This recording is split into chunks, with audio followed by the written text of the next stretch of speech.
Bonjour mes chers élèves. Nous continuons toujours la correction des exercices de la dernière partie, les emplois ou les utilisations du revenu. Les exercices d'aujourd'hui vont porter sur le chapitre 1 de la consommation et plus précisément l'élasticité. La prestation d'aujourd'hui va porter sur la correction d'un exercice sur l'élasticité prix de la consommation et d'autres exercices sur l'élasticité croisée. On commence d'abord par l'élasticité prix de la consommation. Partons comme d'habitude d'un exemple chiffré pour illustrer cette notion. L'exemple est le suivant. Il s'agit d'un ménage qui se rend dans un supermarché pour acheter de la banane importée, c'est-à-dire acheter de l'étranger, qui habituellement 1 kilogramme de banane coûte 12 dirhams. Mais, à la suite d'une augmentation des droits de douane, son prix est passé de 12 dirhams à 20 dirhams le kilogramme. Donc, l'augmentation du prix d'un kilogramme de banane est due à l'application des droits de douane sur les bananes importées. L'État a décidé d'imposer ou de taxer ce produit que le Maroc achète de l'extérieur. Il y a plusieurs objectifs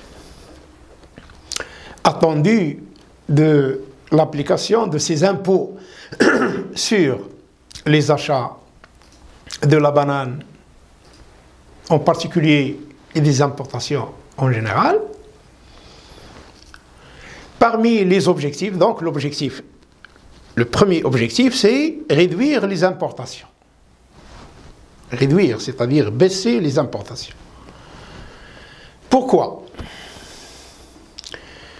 Pourquoi donc il faut réduire les importations? L'État poursuit plusieurs objectifs, parmi lesquels on peut citer la réduction des importations, d'abord, pour améliorer le solde de la balance commerciale, le mizan tijari,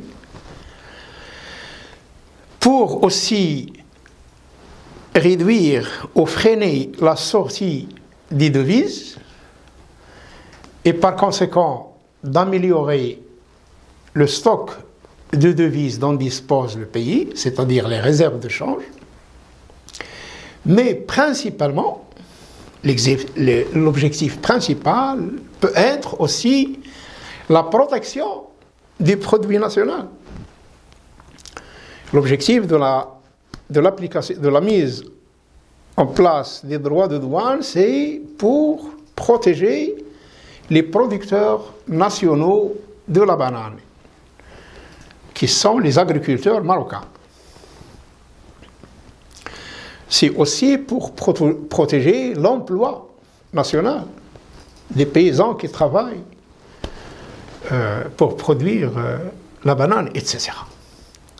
Donc vous voyez pourquoi donc, on applique des droits de douane. C'est pour que les prix des produits importés deviennent plus chers et dissuader les consommateurs de consommer le produit local. C'est le cas de cet exemple. La banane qui coûtait 12 dirhams auparavant coûte actuellement, après l'application des droits de douane, 20 dirhams. Ce ménage qui achetait auparavant 50 kg, lorsque le prix de la banane était de 12 dirhams, il n'en achète dorénavant que 25 kg. Donc l'objectif des droits de douane a au moins joué son rôle pour ce ménage. Le travail à faire. Il faut calculer la variation relative du prix de la banane. Le prix. Il faut mesurer l'augmentation du prix de la banane. Ensuite, il faut calculer aussi la variation relative de la consommation de la banane pour ce ménage. Et ensuite, calculer l'élasticité, prix de la consommation de la banane. Et enfin, il faut compléter une phrase que nous allons voir par la suite. Récapitulons, comme d'habitude, les données de l'exercice dans ce tableau. Le prix en 2018, 12. En 2019, 20 dirhams. La quantité achetée par le ménage était 50 kg par an. En 2019, il ne peut acheter que 25 kg. Calculons la valeur absolue. À quoi est égale la valeur absolue? C'est 20 moins 12. Le prix en 2019 moins le prix en 2018, donc égal à 8. La variation absolue de la quantité, c'est 25 moins 50, donc il y a une diminution de moins 25 kg.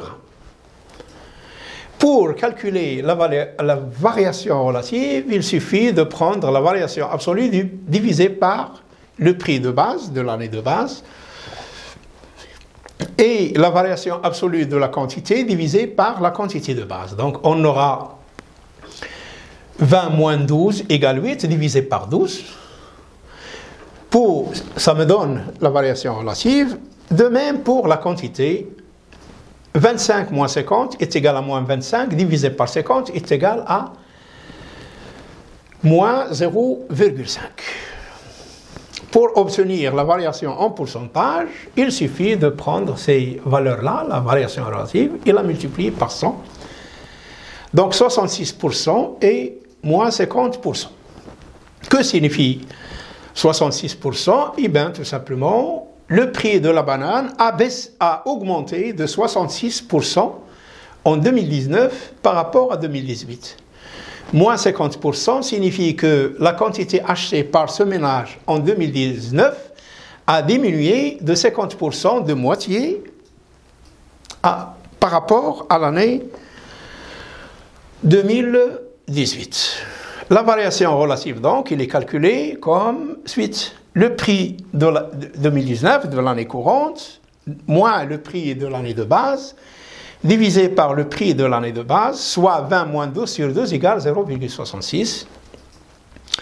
La variation de la quantité est calculée de la même manière. La quantité courante moins la quantité de base divisé par la quantité de base, soit 25 moins 50, divisé par 50 égale à moins 0,5. Le calcul de l'élasticité maintenant est donné par la formule suivante. La variation relative des prix de la quantité, divisée par la variation relative du prix, soit 75%. Donc, 75%, est égal à 0,75, soit 75%. Que signifie 0,75? Tout simplement que lorsque le prix a augmenté de 1%, la quantité demandée a baissé de 0,75%. Excusez-moi, ici il doit y avoir moins 0,75 parce que moins 0,5 divisé par 0,66, c'est, il faut noter ici, moins 0,75. En général, donc, l'élasticité prix est égale à la variation de la quantité divisé par la quantité de base, le tout divisé par la variation du prix sur le prix de base. Dans notre exemple, 20 moins 12 sur 12, le tout divisé par la variation du prix, 50, 25 moins 50 sur 50 est égal aussi moins 0,75. On essaie donc de compléter ce tableau, ce texte. Quand le prix de la banane augmente de 2%, sa consommation diminue de, il faut calculer %. Donc, d'une manière générale, on peut dire que quand le prix d'un bien augmente de 1%, sa consommation diminue de 2%. La réponse, quand le prix de la banane augmente de 1%, sa consommation diminue de 0,75%. Donc, d'une manière générale, on peut dire que quand le prix d'un bien quelconque augmente de 1%, sa consommation, la consommation de ce bien diminue de le résultat de l'élasticité %. Voilà donc ce que nous pouvons dire sur l'élasticité prix de la consommation. On passe maintenant pour traiter la notion de l'élasticité croisée. L'élasticité croisée, c'est quoi? L'élasticité croisée mesure la réaction, montre la réaction d'un ménage à la hausse du prix d'un bien X, d'accord? L'élasticité croisée mesure la réaction de la consommation d'un ménage d'un bien X à la suite de l'augmentation du prix d'un bien Y. Par exemple, un ménage qui consomme avant l'augmentation du prix du beurre, qui coûtait en octobre 2019 par exemple, 50 dirhams, le prix en novembre a augmenté à 70. Donc le prix d'un kilogramme de beurre a augmenté de 20 dirhams, passant de 50 dirhams le kilogramme à 70 dirhams le kilogramme. Nous allons voir maintenant quelle sera sa réaction.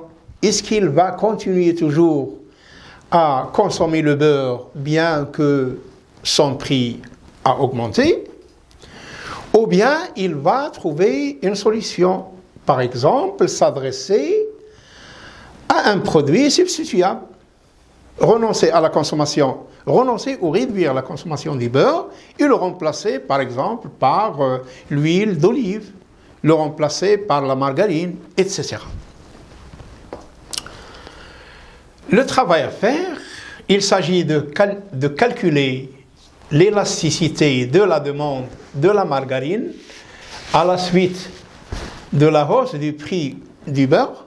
La margarine est prise comme bien X, le beurre c'est le bien Y. Ensuite, lire le résultat obtenu et enfin interpréter la relation qui existe entre le beurre et la margarine à la lumière du résultat obtenu. L'élasticité, faites attention, hein, l'élasticité croisée est donnée par la formule suivante. Je prends la variation de la quantité du bien X, la variation de la quantité du bien X divisé par la quantité X, le taux divisé par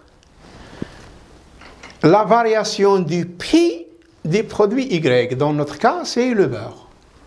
Nous voulons savoir maintenant quelle est la réaction de ce ménage.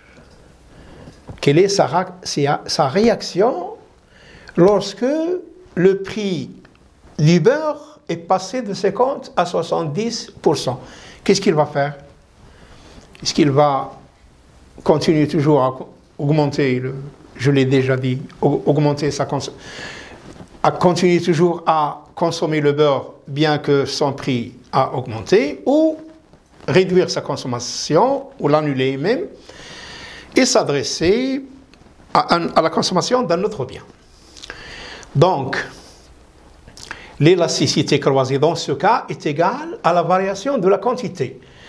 3 moins 1 égale 2, divisé par 1, la quantité de base. Le taux divisé par la variation du prix, c'est-à-dire 70 moins 50, soit 20, divisé par 50. Donc, en fin de compte, nous allons calculer l'élasticité croisée comme suit. La variation de la quantité, il consommait auparavant 3 kg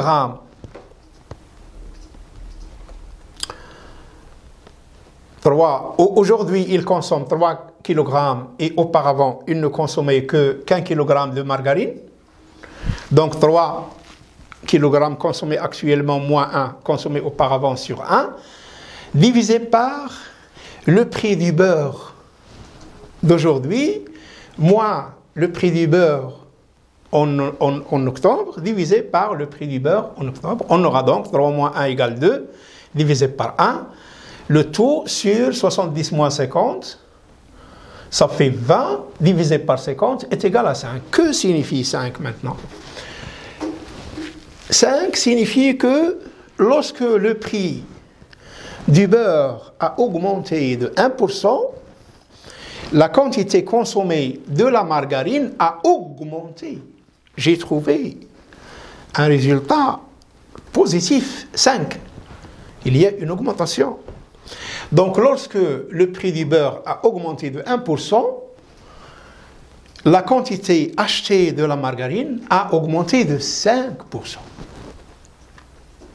En général, parce que la valeur nous allons le voir par la suite, la valeur de l'élasticité peut être soit positive, comme c'est le cas ici, négative ou nulle.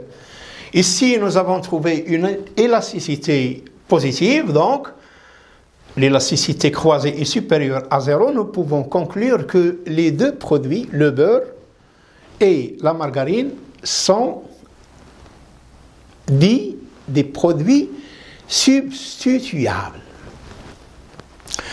Le terme substituable, vous l'avez déjà vu au début du programme de l'économie générale de la première année, lors de la classification des biens. Deux produits sont dits substituables lorsque l'un peut remplacer l'autre. Lorsque l'un peut être remplacé par l'autre. Nous passons maintenant au deuxième cas. Il s'agit de la consommation d'un ménage qui consomme l'huile de table pour l'utiliser pour la cuisson des pommes frites, la pomme de terre. Auparavant, le kilogramme de pommes de terre coûtait 3 dirhams. Aujourd'hui, en novembre, il coûte 7 dirhams. Lorsque le prix de la pomme de terre était de 3 dirhams, ce ménage consommait 10 litres par mois d'huile de table. Nous allons voir est-ce qu'il va continuer à consommer la même quantité d'huile lorsque le prix de la pomme de terre a augmenté. Non, comme vous pouvez le voir sur le tableau. Le prix de la pomme de terre est passé de 3 à 7 dirhams. La quantité consommée des huiles de table est passée de 10 à 5 dirhams. Donc il a consommé moins. Pourquoi il a consommé moins d'huile? Parce que le prix de la pomme de terre a augmenté. Il ne pouvait pas acheter la même quantité. Calculons maintenant l'élasticité. Et on vous demande de calculer, comme tout à l'heure, l'élasticité de la demande de l'huile de table face à la hausse du prix de la pomme de terre. Lire le résultat, dégager la relation qui existe entre la pomme de terre et l'huile de table, entre deux biens. Nous allons voir tout de suite la relation qui existe entre ces deux biens. Donc, là, comme tout à l'heure, calcul de la variation d'abord. 10 litres moins 5 litres est égal à, donc, 5 moins 10 égale moins 5, moins. 7 moins 3 égale 4. L'élasticité sera donc 5 moins 10 divisé par 10, donc moins 5 divisé par 10. La variation absolue des huiles de table, c'est moins 5. Il faut ajouter un moins là-bas. Donc, on a moins 5 divisé par 10. Le tout sur la variation du prix, 4 divisé par 3, le prix de l'année du mois de base, de la période de base est égal à moins 0,375. Que signifie ce chiffre? Eh bien, tout simplement, lorsque le prix de la pomme de terre a augmenté de 1%, la consommation des huiles de table a diminué de 0,375. Donc, en pourcentage, lorsque le prix a augmenté de 100%, la consommation des huiles de table a diminué de 37,5%. Donc, lecture, nous l'avons déjà signalé. Lorsque on a trouvé une élasticité ici négative, comme vous pouvez le voir, la relation qui existe entre les pommes de terre et les huiles de table représente les deux produits sont dits complémentaires. L'un complète l'autre. Donc, lorsque l'élasticité croisée est négative, cela signifie que les deux produits sont complémentaires. Voyons maintenant le cas numéro 3. Ce tableau, il exprime la quantité consommée de sucre avec le prix de l'essence. Nous allons voir la relation qui existe entre les deux. Quelle est la relation qui existe entre le sucre et l'essence? On peut dire qu'il n'y a pas de relation. Donc, comme tout à l'heure, il faut calculer l'élasticité, lire le résultat, interpréter le résultat obtenu, dégager la relation qui existe entre ces deux biens qui sont le sucre et l'essence de la voiture de ce ménage. La quantité consommée de sucre, il consommait en octobre 12 kg, en novembre 12 kg, il n'a pas changé. Donc, la quantité consommée reste stable, n'a pas changé sa consommation. Le prix est passé de 10 à 12, il y a une augmentation du prix de l'essence de 2 dirhams par litre. L'élasticité, donc, c'est 12 moins 12 sur 12, est égal à 0 divisé par 12. Le tout sur 12 moins 10 est égal à 2 sur 10. Donc, 0 divisé par 2 est égal à 0. L'élasticité, dans ce cas, est nulle. Qu'est-ce qu'on peut dire à propos de la lecture lorsque le prix de l'essence a augmenté de 1%, la quantité consommée de sucre n'a pas changé. La relation entre les deux biens, donc, si l'élasticité est nulle, les deux biens sont indépendants. Il n'y a pas de relation entre les deux biens. Voilà donc une récapitulation. L'élasticité croisée, il peut être soit supérieur à 0, soit inférieur à 0, soit est égal à 0. Dans le premier cas, il s'agit, s'il est positif, les biens sont dits substituables. Si l'élasticité croisée est négative, il s'agit de deux biens complémentaires. Et enfin, si l'élasticité est nulle, les biens sont dits indépendants. Voilà donc ce que nous pouvons dire sur la notion de l'élasticité, prix de la consommation et de l'élasticité croisée. J'espère bien que vous avez donc retiré, que vous avez compris. Je vous remercie infiniment et merci pour votre attention.